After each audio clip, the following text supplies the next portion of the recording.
niretzako urte hau nahiko pozik nau.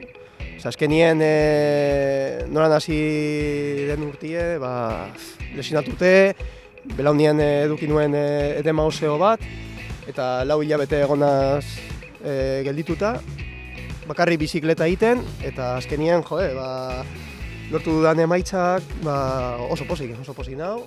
Atletismoa daukana da urte batean dena ondo irtetzen da, eta beste urtien dena txarto irtetzen da. Eta azkenien jarraitu behar gara aurrera begira eta inoiz ez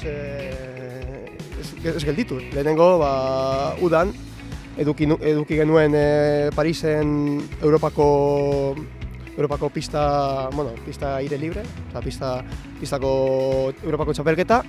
Eta nik 10.000an bigarren gelditu nintzen, eta gero taldean 3. gelditu ginen. Gero hurrengoko txapelketa izan zen urrian, erdi maratoia, Portugalen.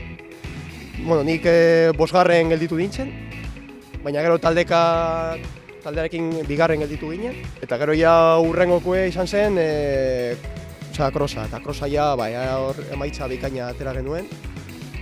Cross laburrien taldearekin irabazi genuen, eta cross luzea irabazi genuen.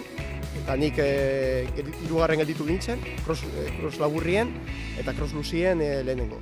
Eta hori izan zen, emaitza hoberena, bai. Ni basketinekin gustura nau, ezkenien beraiekin ematen didan beka eta hori, jonal naiz medikuaren gana zer gertatzen bai. Eta gero zapatillak erosteko, materiala erosteko azkenien laguntza dekot, beraien laguntza dekot, eta hori eskertzekoa da, bai, eskertzekoa da.